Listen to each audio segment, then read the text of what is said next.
Et si, cette nuit, sans avertissement, le monde avait basculé dans une ère où la guerre efface tout, sans laisser la moindre empreinte?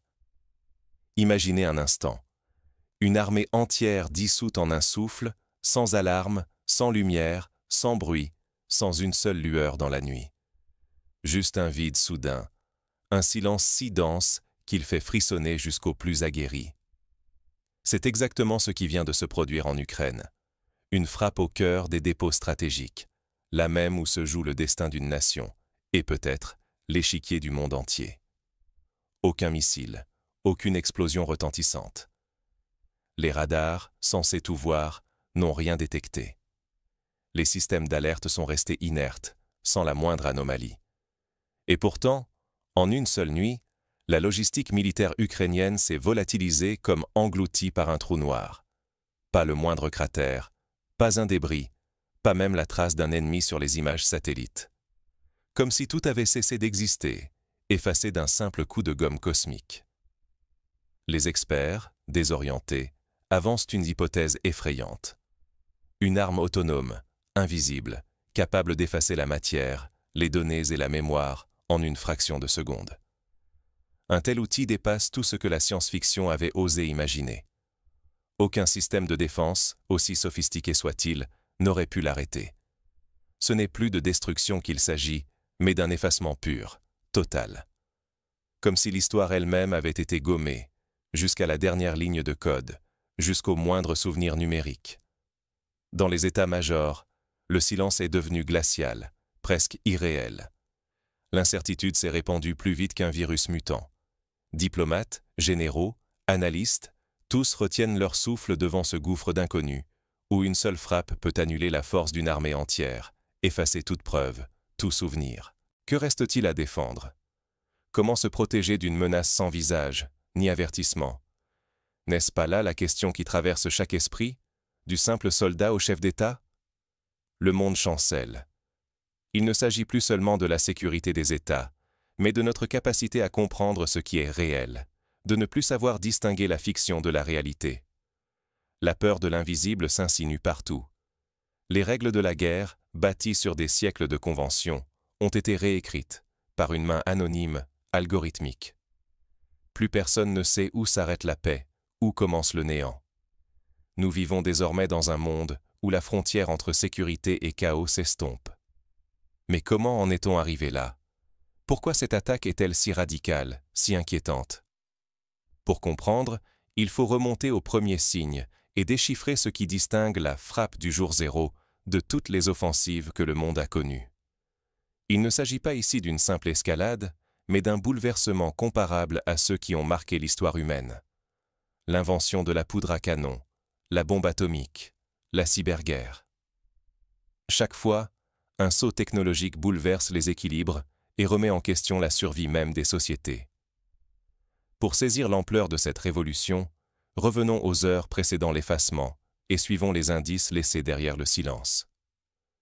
Car chaque détail de cette attaque révèle une rupture fondamentale. Ce n'est pas un simple sabotage, ni une opération commando furtive, mais un effacement orchestré, presque chirurgical. Pour la première fois, une puissance inconnue a démontré qu'il était possible de frapper sans trace, sans avertissement, sans même que la victime comprenne ce qui s'est passé. Durant des décennies, les états-majors du monde entier ont cru pouvoir anticiper chaque menace, défendre leurs ressources, riposter à tout instant. Ils ont bâti des bunkers, dispersé leurs forces, multiplié les systèmes d'alerte. Mais ce matin, toutes ces certitudes se sont évaporées, dissoutes dans le silence glacial d'un événement sans précédent. C'est la fin d'une époque, celle où la sécurité reposait sur la prévoyance, la redondance et la technologie de pointe. À l'aube, tous les dépôts stratégiques majeurs d'Ukraine ont été anéantis en quelques secondes. Ces sites, pourtant éparpillés sur tout le territoire, certains enfouis sous plusieurs mètres de béton armé, d'autres camouflés à l'abri des regards et des satellites espions, n'étaient pas censés pouvoir être détruits d'un seul coup.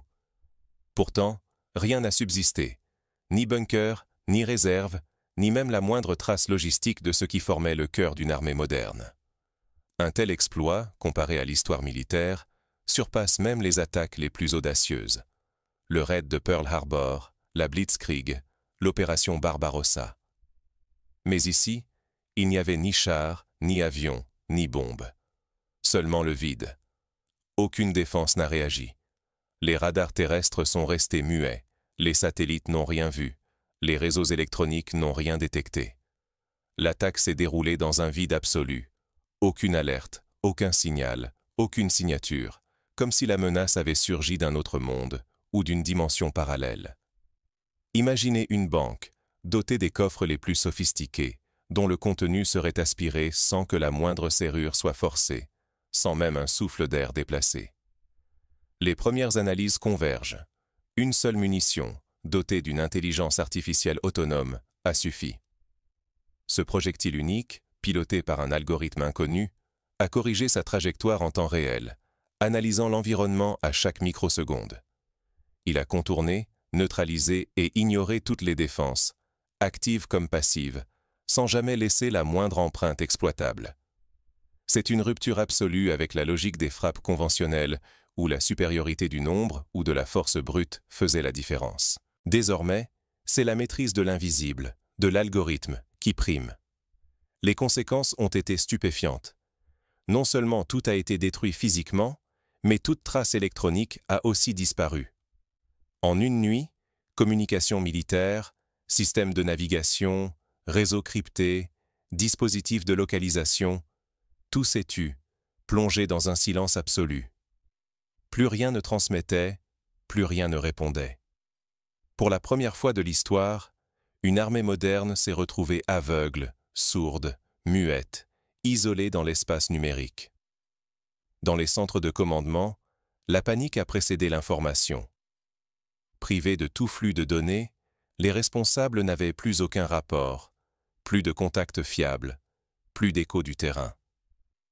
Imaginez une salle de contrôle nucléaire coupée de tous ses capteurs, ou un hôpital où chaque moniteur s'éteint en même temps. Même les diplomates, privés de relais, se sont retrouvés enfermés dans un vide total, incapables d'évaluer l'ampleur réelle du désastre. La chaîne d'information s'est effondrée, laissant place à la rumeur, à l'angoisse et à la paralysie. En quelques minutes, la doctrine de défense fondée sur la redondance, la dispersion et la supériorité technologique s'est effondrée. La croyance en la sécurité par la prévoyance et la détection s'est révélée caduque. La dissuasion n'a plus de sens face à une arme qui efface la matière et les données d'un même geste. C'est une révolution comparable à l'apparition de la bombe H. La peur n'est plus la destruction, mais l'effacement pur et simple, le retour au néant. Pourtant, la véritable source d'inquiétude ne réside ni dans la puissance destructrice, ni dans la perte de matériel. Non. Ce qui sidère les analystes, c'est la nature même de ce nouvel outil de guerre et les bouleversements qu'il annonce pour l'avenir de tous. Ce n'est plus une question de force, mais d'existence même. Peut-on encore parler de défense si tout peut disparaître sans laisser de traces? Dès lors, une question obsède les états-majors. Qui détient une telle arme et à quelle fin? La course à la compréhension vient de commencer. Qui possède la technologie, l'audace et les ressources pour orchestrer un tel coup? Est-ce un État, une coalition secrète ou une entité hors de tout contrôle? Ce n'est pas une attaque ordinaire. C'est la disparition simultanée d'une armée entière et de toute sa mémoire numérique. En une poignée de secondes, tout s'évanouit. Pas de détonation, pas de souffle, pas de ruine à examiner. La matière absorptée, annihilée sur place. Armes, blindés, carburant. Tout ce qui constituait l'ossature logistique s'évapore, sans trace ni indice. Les experts balbutient, oblitération pure. Rien à réparer, ni même à analyser. C'est comme si la bibliothèque d'Alexandrie avait brûlé sans laisser de cendres, ou si la mémoire d'un peuple était effacée d'un trait. Le coup n'est pas que physique. Tandis que la matière s'efface, une cyberattaque parfaitement orchestrée frappe les réseaux. Données, plans, historiques, identités. Tout biffé des serveurs et archives, jusqu'aux sauvegardes hors ligne. Même les copies cachées sont rendues illisibles. Imaginez l'effacement de toutes les archives nationales d'un pays, comme si l'on arrachait chaque page d'une bibliothèque mondiale. La mémoire de l'armée s'efface, comme si elle n'avait jamais existé. Les chaînes de commandement sont rompues, les ordres ne circulent plus. Chaque unité se retrouve isolée dans un brouillard numérique. Aucune récupération possible. Pas d'espoir de retour, ni même de reconstitution partielle. La continuité opérationnelle, pilier de toute armée moderne, s'effondre en un instant. Outils, inventaire, mémoire organisationnelle. Tout s'efface, sans délai, sans recours. Ce n'est plus un revers, c'est la perte pure et simple de toute capacité d'action. Comparons cela à la fameuse attaque Stuxnet, qui avait neutralisé des centrifugeuses iraniennes en 2010. Ici, la portée est 1000 fois plus vaste et la restauration impossible. Le choc psychologique est foudroyant. Les alliés tremblent. Si l'arme frappe ailleurs, qui pourra résister? La peur s'insinue. Peut-on encore faire confiance à ses propres systèmes? Même les adversaires restent sidérés. Désormais, la règle du jeu, c'est l'invisible, l'effacement total. L'équilibre moral et stratégique du conflit vacille, remplacé par une panique muette et diffuse. Dans l'histoire, la peur du nucléaire avait au moins un visage, une origine. Ici, même cela disparaît. Le vrai danger dépasse le champ militaire. C'est la paralysie stratégique, la rupture de confiance dans toute technologie, la menace d'un effondrement de la gouvernance. Si la mémoire et les ressources d'un État peuvent s'éteindre d'un seul coup, que reste-t-il à protéger? C'est le cœur même de la souveraineté, de l'autonomie collective, qui est menacé. Sans mémoire, sans archives, sans communication, un pays devient une coquille vide, vulnérable à toutes les manipulations. Face à ce nouvel effroi, la communauté internationale cherche fébrilement une explication. Mais rien, ni signature ni revendication, ne permet d'identifier l'auteur ou la nature exacte de l'arme. Toutes les hypothèses sont envisagées. Sabotage interne, expérimentation secrète, attaque extraterrestre, ou encore une opération d'une intelligence artificielle hors de contrôle. Mais aucune certitude n'émerge, et le doute ronge chaque réseau de sécurité. Le vrai choc, c'est que l'attaque n'était qu'un prélude. Très vite, des signaux analogues, bien que moins intenses, surgissent ailleurs sur la planète. Ce qui semblait une anomalie isolée devient une tendance. D'autres nations détectent à leur tour des frappes mystérieuses, comme si une volonté cachée s'amusait à franchir toutes les lignes rouges, à sonder les défenses, à prendre la mesure de la réactivité mondiale.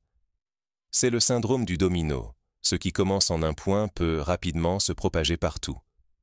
Dans les états-majors de l'OTAN, à Washington, à Bruxelles, la stupeur se transforme en panique. Les rapports s'accumulent. Aucune alliance, aucun traité, aucune technologie, ni même les dispositifs les plus avancés de surveillance ou de brouillage, n'offrent la moindre protection. Les certitudes s'effondrent. Chaque capitale doute désormais de la fiabilité de ses partenaires et se replie sur elle-même. On assiste à une fragmentation soudaine, rappelant la méfiance qui régnait à la veille de la Première Guerre mondiale. Des fissures apparaissent au sein des alliances occidentales. Derrière les promesses d'unité, les réunions secrètes et les échanges cryptés se multiplient. La suspicion s'installe. Sommes-nous encore protégés, ou chaque pays n'est-il plus qu'une cible offerte, sans défense possible? On se souvient du temps où la dissuasion nucléaire garantissait la paix par la peur mutuelle. Aujourd'hui, cette assurance s'est évanouie. Les experts militaires, d'habitude prompts à invoquer la dissuasion nucléaire, restent sans voix. Les diplomates, qui comptaient sur la stabilité des traités, admettent que la doctrine de sécurité classique a volé en éclats. Personne ne peut anticiper quoi que ce soit. L'arme n'a ni origine déclarée, ni signature identifiable. Elle échappe à toute logique de preuve ou d'attribution. C'est comme si le monde avait été plongé dans une nouvelle guerre froide, mais sans adversaire visible. Le scénario le plus inquiétant se dessine. Si l'attaque du jour zéro n'était qu'une démonstration, rien n'empêche qu'elle se reproduise, sous une forme amplifiée, sur n'importe quelle cible, militaire, civile, vitale. Une centrale, un hôpital, les serveurs d'un État ou le cœur numérique d'une métropole. Tous sont vulnérables. L'attaque par effacement pourrait toucher les hôpitaux, effaçant tous les dossiers médicaux ou les banques, supprimant toutes les traces de comptes. Les conséquences seraient alors catastrophiques pour la société tout entière. C'est le vertige. L'architecture de la sécurité internationale vacille. Les États, sidérés, voient s'ouvrir une ère de course technologique sans règles, avec la menace d'une escalade irréversible. Déjà, chacun tente en secret de percer le mystère, de riposter ou de s'approprier ce nouveau pouvoir, quitte à déclencher une réaction en chaîne incontrôlable. L'histoire regorge d'exemples où la recherche de la suprématie technologique a mené au chaos, de la course aux missiles balistiques à la prolifération nucléaire. Le système mondial se fissure à vue d'œil. La confiance s'évapore, en la technologie, en la parole donnée, en la stabilité des règles du jeu. Si l'infrastructure, la mémoire, les communications peuvent être effacées en une fraction de seconde, que reste-t-il? Même la réalité objective devient incertaine, soumise à la volonté de celui qui détient l'arme invisible. Rappelons-nous la crise des subprimes. Une perte de confiance peut entraîner un effondrement généralisé, même sans destruction matérielle.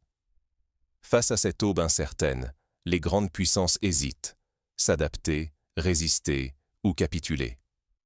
L'humanité doit soudain affronter un monde où l'ancien équilibre n'existe plus et où la peur de l'effacement total plane sur chaque décision. Comme à l'aube de la révolution industrielle, où les sociétés ont dû s'adapter à la puissance de la machine, il faut réinventer nos cadres de pensée. Mais existe-t-il seulement une façon de se préparer, de survivre ou de réinventer la sécurité, quand tous les repères ont disparu? Quel scénario faut-il envisager? Peut-on élaborer de nouveaux protocoles, créer des réseaux résilients, ou doit-on tout repenser à partir de zéro? Quelque part, un groupe d'opérateurs tente de décrypter le code source de la première attaque, espérant y trouver une faille. Mais chaque ligne semble avoir été conçue pour défier l'analyse humaine. Comme lors des premiers jours du chiffrement de la machine Enigma, où une poignée de cryptanalystes a réussi l'impossible, il faudra ici une alliance inédite entre intelligence humaine, intuition et technologie. Une seule chose demeure certaine, l'ancien monde n'existe plus. Mais comment ne pas être la prochaine cible de l'effacement? L'attente n'est plus envisageable. Chaque seconde devient précieuse pour s'adapter, avant que la vague ne nous engloutisse tous. Les armées, en premier lieu, doivent réinventer leur doctrine. Les recettes d'hier sont obsolètes. Il faut bâtir une résilience nouvelle, prête à survivre à la disparition soudaine non seulement de matériel, mais aussi d'informations et de repères. La redondance ne doit plus être seulement matérielle, elle doit s'étendre à l'information. Être capable de restaurer, croiser, vérifier, même si tout s'efface en un instant.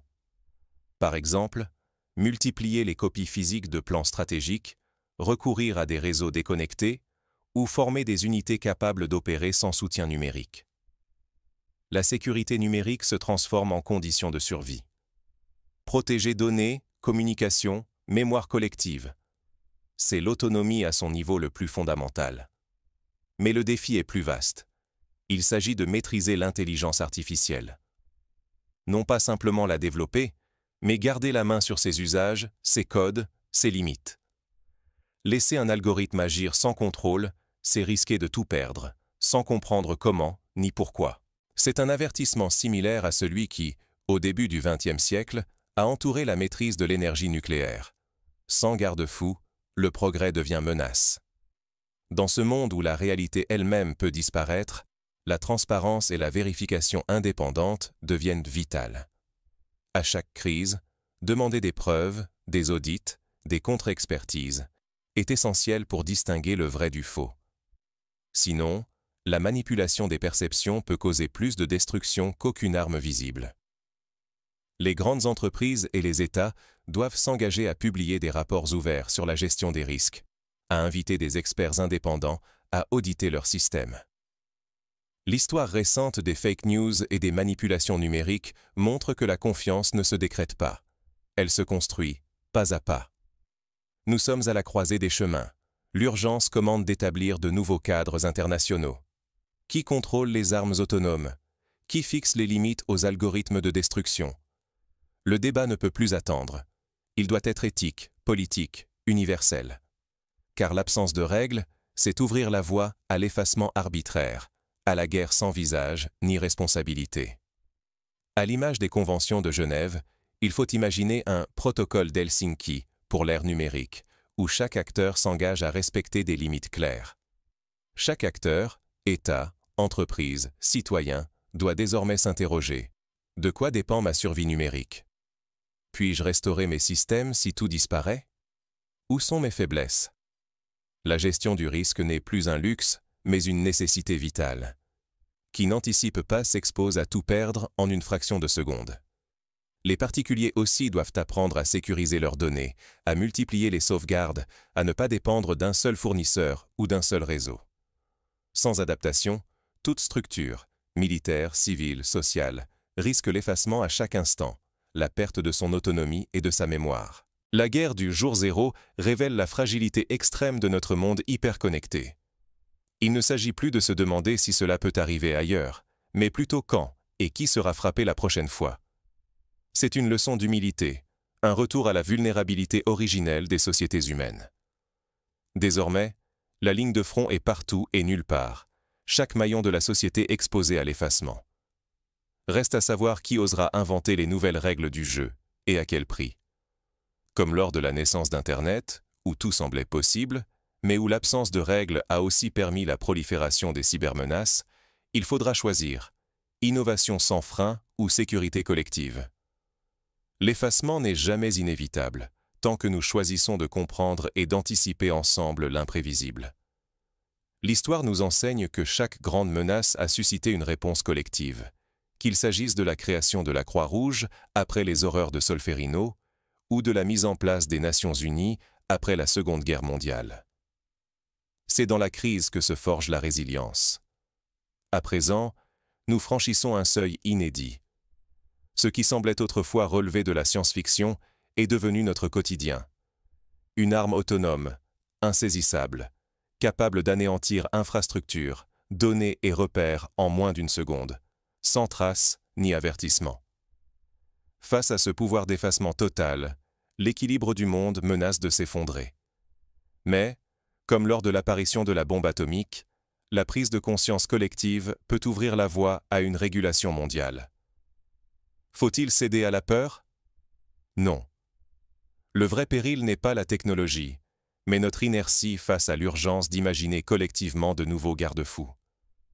Si nous restons spectateurs, la capacité de décider de notre avenir glissera des mains humaines vers des algorithmes autonomes, opaques, hors de toute régulation démocratique. Il faut s'inspirer des mouvements citoyens qui ont imposé des débats publics sur le nucléaire, sur les OGM, sur la protection des données personnelles.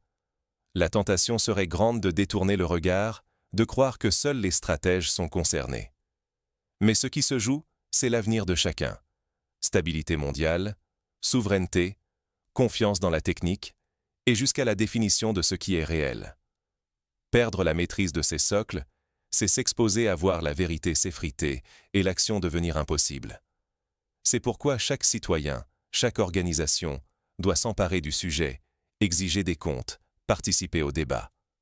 Pourtant, une voie demeure. Refuser la fatalité, c'est décider d'ouvrir les yeux et de rester vigilant. Cela commence par s'informer, questionner, débattre, ensemble. Cela implique d'exiger la transparence sur les systèmes autonomes, de renforcer les accords internationaux et de bâtir des contre-pouvoirs citoyens pour demander des comptes à ceux qui déploient ou tolèrent de telles armes. Il est possible, par exemple, de soutenir des ONG dédiées à la sécurité numérique, de participer à des consultations publiques, de relayer l'information fiable. L'histoire n'est jamais gravée d'avance. Un sursaut collectif peut encore nous rendre maîtres de notre destin technologique. Aujourd'hui, nous sommes face à un choix. Abandonner l'initiative ou reprendre la main sur le futur. Notre puissance réside dans la compréhension, la vigilance et l'action partagée. Comme pour la lutte contre le changement climatique, la somme des volontés individuelles peut inverser la tendance. Rien n'est irréversible. Si l'effacement peut surgir en une seconde, il peut aussi être déjoué par l'intelligence et la solidarité.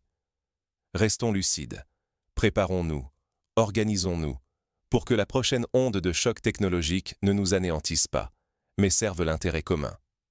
C'est à nous tous, ensemble, d'écrire la suite de cette histoire.